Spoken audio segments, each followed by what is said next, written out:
So welcome everybody. My name is Micah Sifry. I'm the editor of TechPresident.com and the co-founder of Personal Democracy Forum. And welcome to another in our ongoing monthly series of evening salons that we're doing in partnership with Open Plans. Thank you for making it here tonight on a hot night, on a night where I'm sure most people are glued to their TV sets, waiting to see where LeBron James is going. He promised to get you out before the announcement. Cleveland. I know Brian is anxious about that. Also, I don't know if anybody got held up by the fire that's just a bit uptown on Ludlow Street, but hopefully everybody is okay over there. It's a big fire, it's really on fire. Come have a seat. So tonight, I'm really excited to have two of my favorite people as guests and to sort of play an interviewing role, though I'm going to try and cede as much of our time to them. Brian Lehrer, who I'm sure everybody here knows, is the host of the Brian Lehrer Show on WNYC. Since 1989, he's been, I think, probably the best, most intelligent talk conversation that you can find anywhere in New York radio, just about. Really one of my favorite shows. And Doug Rushkoff, who has been appallingly writing about this subject of the internet and the future and technology and society for probably as long as I've been alive, almost, not quite, but who's been thinking ahead for us about these subjects for quite a long time. His latest book is called Life Incorporated, which I really recommend. Came out last year, right? If you haven't gotten it, please go take a look at Life Incorporated.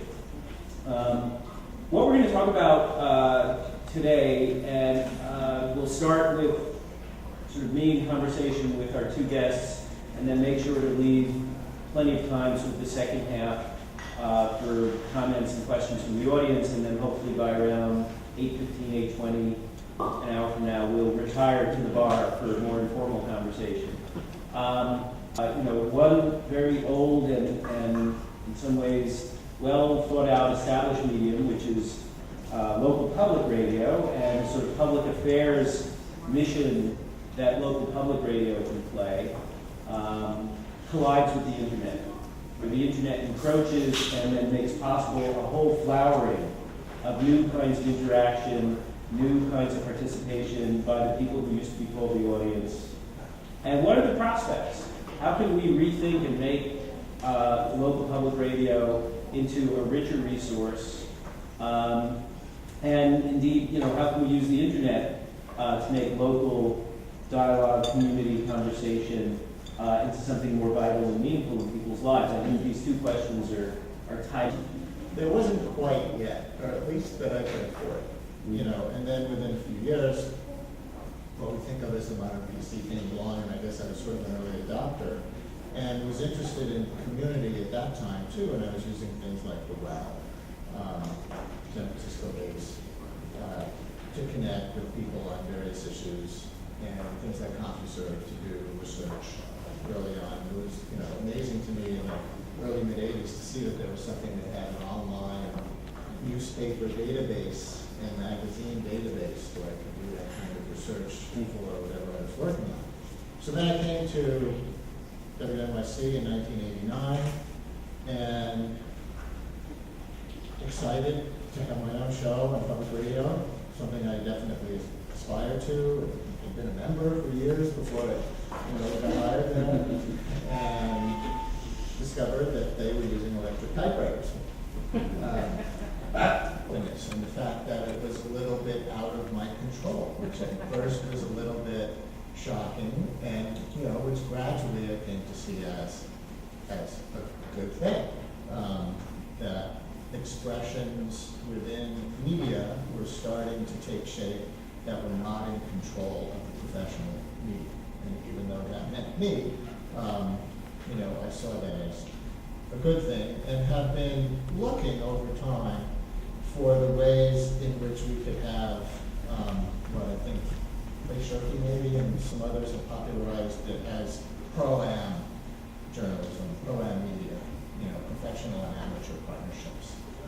And in fact, the audience makes that show. You've been doing that before the internet existed, but it's a wonderful example of crowdsourcing a beautiful program.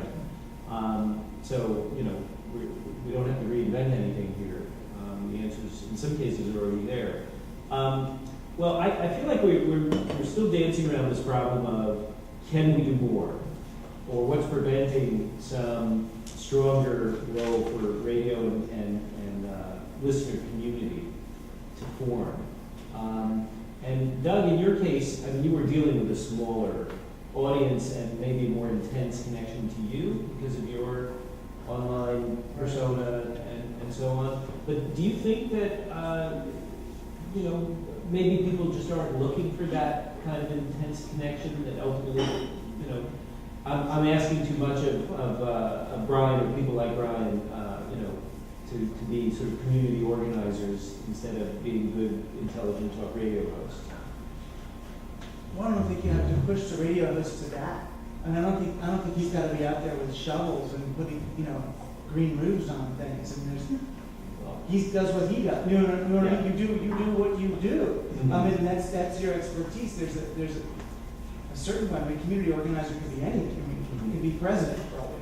Yeah, but you're asking a question that we think about, which is how far can we push it? And the term community organizer is definitely in our vocabulary and in our conversation. So, for example, the person who we hired part-time with a grant that we got from the Servant Foundation to help build the Uncommon Economic Indicators. The person we hired had just gone through journalism school, but she also had kind of a community organizing background, and she fashioned herself a community organizer. And so after people would post, she would follow up with them and try to get them to post again, or go out and look at something else or for something else in their communities. And that's what the Help Wanted,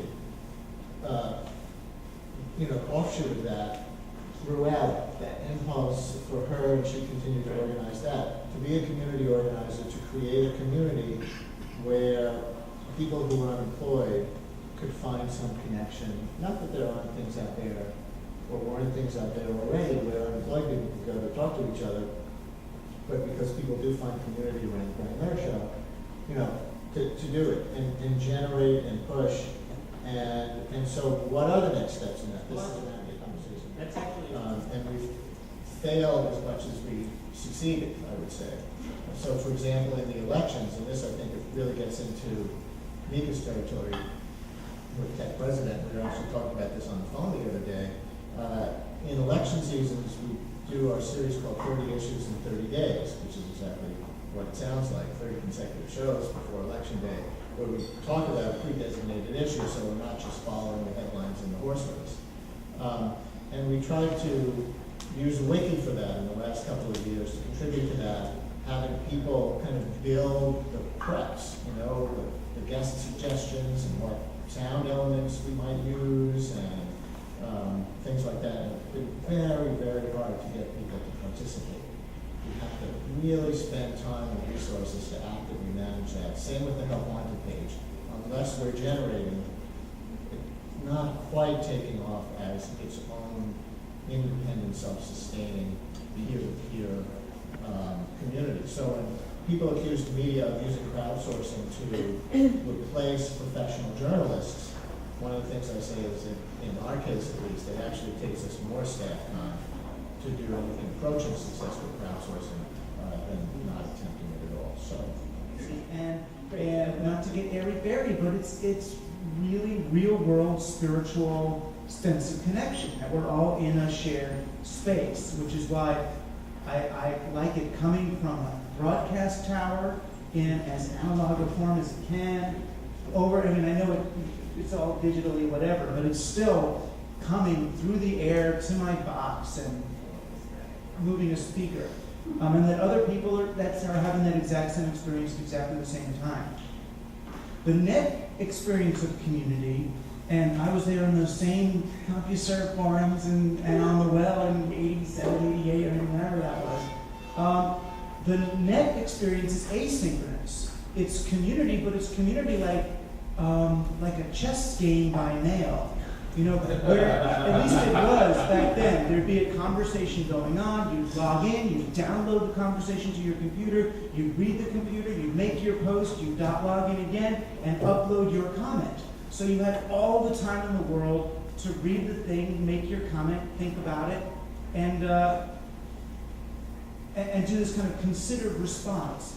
And we did get community that way too, but it was a different kind of community. It was the community of response, the community that didn't have to exist in real time. So when you do radio of your kind, where there's radio component and an internet component, you end up with a kind of a call and response, where the radio shows the call, and then the response, as you know, it happens sort of overnight. It happens like over the next 8 or 10 or 12 hours, the cool posts start coming in. And for me, it really started to work for the first time for real was right after the economic crisis. And it was like now the community of listeners of the show, instead of just having this fun thing we do in common, and instead of just having that we kind of want the left candidate to win in common, now we have a community crisis in common, that our not just our lifestyles, but our community is in peril, our city is in peril, the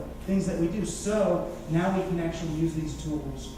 We started using them for something else. And then the subject matter that's the first time I saw it really happen like that. The subject matter on the boards became the subject matter of the show. And people start talking about, community gardening.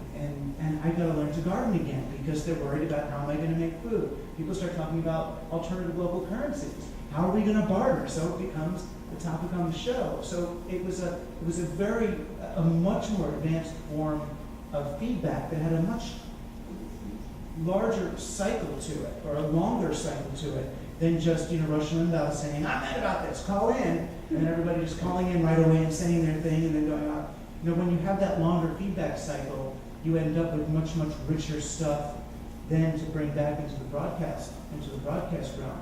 But the thing that I'm particularly interested in and that I'm hoping to explore more is these two very different kinds of intimacy. One is the intimacy of a rich voice through, now FM radio even, coming into your home and filling space and giving you comfort and providing that sense of community of other listeners, versus this more active, asynchronous, long-term community involvement, this net style involvement, and watching, how they get married through this this kind of almost a rhythmic call and response effect is very real. And it's something that doesn't, that's not the way most people are thinking about the media squad show. We want to call it open source radio. It's like, what does open source radio mean? It means, well, of course they can use anything that we're putting on the air, but also they can make radio. So we help people who wanted to produce shows. We thought everyone's got the equipment now. Why can't they make 3 to 5 minute segments? They can talk to us about the content. We can help them sort of, how do you format something? Unfortunately, we didn't pursue it as much as we'd like, because we were basically doing free open source radio ourselves. But we ended up with like 3 nice 4-minute pieces done by listeners. And I wouldn't want to do that for an entire 1-hour show for people, but it was also a nice way to start to get feedback from people, to actually have them making radio. I had imagined if enough of it had happened, it would be on the site, people would listen and do some kind of collaborative filtering, the best stuff will come up. Well, yeah, we're a local station but affiliated with NPR, and PRI, there's an NBC, so people are coming to work up. But could a radio show, certainly the station tends to do it on a more generic basis, which is it takes money to send Nina Totenberg to the Supreme Court, and it takes money to, send a congressional reporters, whatever the good examples are, the warfront reporters thinking world out there where they're interested in particular issues. So we just launched a transportation desk, for example, for both local and national transportation issues.